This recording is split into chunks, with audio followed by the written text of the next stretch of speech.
Hello and welcome to today's webinar on nutritional labels. It's all in the macros. Now, macros may be a term that you're not familiar with, or you may be tracking your macros to keep an eye on how you're getting on. Let's have a look and see what they are. So macros are the macronutrients, so the biggest part of the food and drink that we consume. And there's three main macros that we're interested in, which is the fats, the protein, and the carbohydrates. So let's dive right in and have a look at a nutritional label. So here we are, we've got a label that is nutritional information per 100 grams. And you can see those three macros on there: fat, carbohydrate, and protein. And in this case I've picked out the carbohydrate because that's the one we're really interested in. Now, I told you that there are three macros, but actually if you have a look at this label, your fat is 0, your carbohydrate is 4, and your protein is 10.3. So you can see that only adds up to 14.3 grams, and this is per 100 grams. So where is the rest of this? And actually the rest of this product is either made up from water or alcohol. And those are the two macros that they do not need to put on a label. So you can be rest assured that if you're looking at a label, your fat, your carbohydrate and your proteins, if they don't add up to 100, the rest of that product will be either water or alcohol. So as I say, we're particularly interested in the carbohydrates. And just to show you, we've also got the fat there. And the protein. Now, just one really important point here. When we're looking at labels in the UK, the carbohydrate value is already what might be called net carbs. So we've already taken off any carbohydrates that our body can't digest. So you're going to be using that 4 grams in this example. Now, in America and other countries, you need to take the fibre off of that carbohydrate value to get your net carbs. So, for example, if this was 4 grams of carbohydrate and 1 gram of fibre, then we would count that as 3 grams of carbs. And that's what we're going to do. All we're really interested in is the carbohydrate value. So in the UK, you may see labels like this on the front of products. I'm really sorry to say they are completely useless for us. So the colours are useless because they follow the UK government standard low-fat, high-carb diet. So you can see the fat on this one is 13. So the fat on this one is 13 grams, and that is amber. But actually that would be green for us on a high-fat diet. And you can see the sugars are 6.9 grams and they're green. That's going to be either an amber or a red on a low-carb, high-fat diet. So you may be asking yourself, how on earth am I going to keep on top of this on a daily basis? And the answer is, to begin with, you're going to need to look at all the labels for everything you're eating, but very quickly you'll get to know the things that you can and can't eat, both in terms of the specific products but also the food groups. But just a caution, if you're at all unsure, have a look at that carbohydrate line on any product. Even a year in, I still get caught out by products that I think, yeah, I'm sure this will be fine, have a look at the label, and in fact there are high hidden carbs. So practice makes perfect.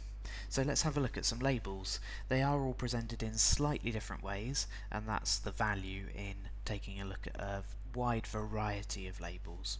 So this one here, we've got some pineapple, coconut and banana smoothie, and if you have a look at the nutritional information on there, we have carbohydrates 9.6 grams, and that's all we're interested in. So, you know, this is a relatively high carb product, and that shouldn't come as a surprise because we've got 2 lots of fruit in there. You will notice some fat, which is coming from the coconut. So a different label here, so we'll have a look at this label and you can see the carbohydrate content of this is 10.5 grams per 100 grams, and then 26.3 grams per 250 ml serving. So sometimes a product will show you the per 100 grams and the serving, sometimes they will only show you the serving.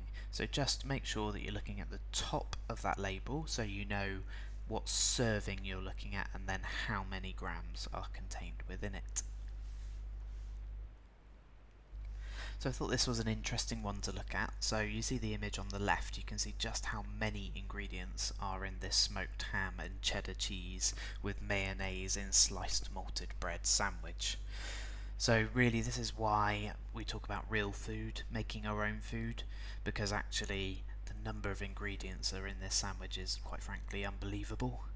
And then when we look at the nutritional label for this one, so again we've got per 100 grams and per pack. So you can see that this sandwich here per pack is 40 grams of carbs.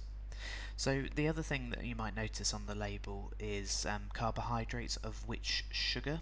So you might look at this packet and think, okay, 40.1 grams, really high. Oh, but hang on a minute, only 3.7 grams are sugar. But if you remember back to our first introductory webinar, we actually treat all sugars the same. So there's 3.7 grams of simple sugars in this sandwich, and the rest is complex carbohydrates. So for us, we're just interested in that total carbohydrate line. So in this example, we've got Weetabix. So we've got the nutritional information per 100 grams, but that isn't a serving. So you can see that the carbohydrate content of this is 68.6 grams. But if we look at that colour-coded system again, the sugars are green and low. But again, that's because it's the UK government standards and they are interested in those simple sugars and they don't count complex carbohydrates as sugar, but we do. So we're interested in that carbohydrate line. Yep, nearly 70 grams of carbohydrates per 100, and that's not even a full serving. So that is a product that we're not going to be eating. If we have a look at this one, so this is sausages. Again, you have the per 100 and then per 2 sausages. So you can see that our carbohydrate in this one is, if we look at the 2 sausages, 3.2 grams, so really low. And then you have a look at the fat, then you have a look at the fat, which is 24.9 grams, which is really quite high, and that's red, which means bad. But again, remember, we're looking at the UK government standard here, which is a low-fat diet. So we're just going to ignore that colour. For us, a high-fat product is a good thing, and we're looking at that carbohydrates, which is low, which is good for us. So I thought I'd show you some milk chocolate eggs here with a soft fondant centre, better known as a Cadbury's cream egg. So just when we're looking here, you've got the 100 per 100 grams and then per egg. So if we look at the per 100 grams, you've got 73 grams of carbohydrates.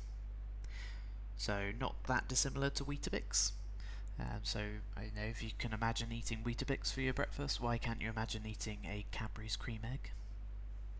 But obviously at those carbohydrate levels, we're probably going to be avoiding those on our low carb, good fat diet. So I thought this was worth having a look at. There's definitely much more awareness of the low carb diet out and about now, and retailers are swapping their sugar for sweeteners. So you have a look at this cinema sweet style popcorn with sugar and sweeteners. So the per 100 gram figure on this one is 57.4 grams. So yeah, that's pretty high carb. But actually when we think about popcorn, so this is a big bag of popcorn, 70 grams in there. We're looking at, maybe a third of the bag as a serving, 20 grams. So 11.5 grams. So I think it's worth looking at these products. If you do have a bit of a sweet tooth and perhaps once a month you sit down as a family to watch a film and you have some popcorn, then this is a good alternative to having a full sugar cinema sweet popcorn.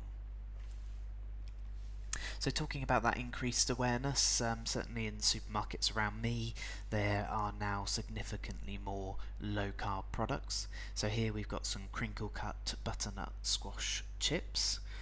If we have a look at the carbohydrate content of a half a bag, is 9.8 grams, so sitting towards the top of what we'd tolerate for a low-carb diet, but significantly better than resorting to some white potato chips. Again, alternative for pasta, butternut squash lasagna sheets. So looking at those ones, we're looking at about 7 grams per quarter pack. So if you can imagine using a pack in a lasagna, cutting that lasagna into 4 portions, that's going to be a good low carb alternative to using pasta sheets. And recently some sort of prepared products as well, roasted cauliflower steaks. Now, am I suggesting that you should go out and buy things that you could probably make yourself?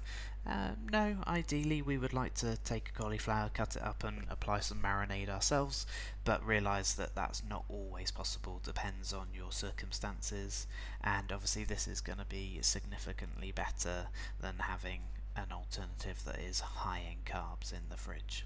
So just looking at the nutritional information on this pack, it's presented in a slightly different way, so we've kind of lost our table because of the pack size, but you can see per half pack we're looking at 2.8 grams of carbohydrates, so really great low carb alternative. And just to reinforce that point really, that practice makes perfect. To start with, you'll be looking at all of the nutritional labels on all the products that you buy, but very soon you'll be able to know the things that you can and can't eat quite intuitively. And if in doubt, check the pack.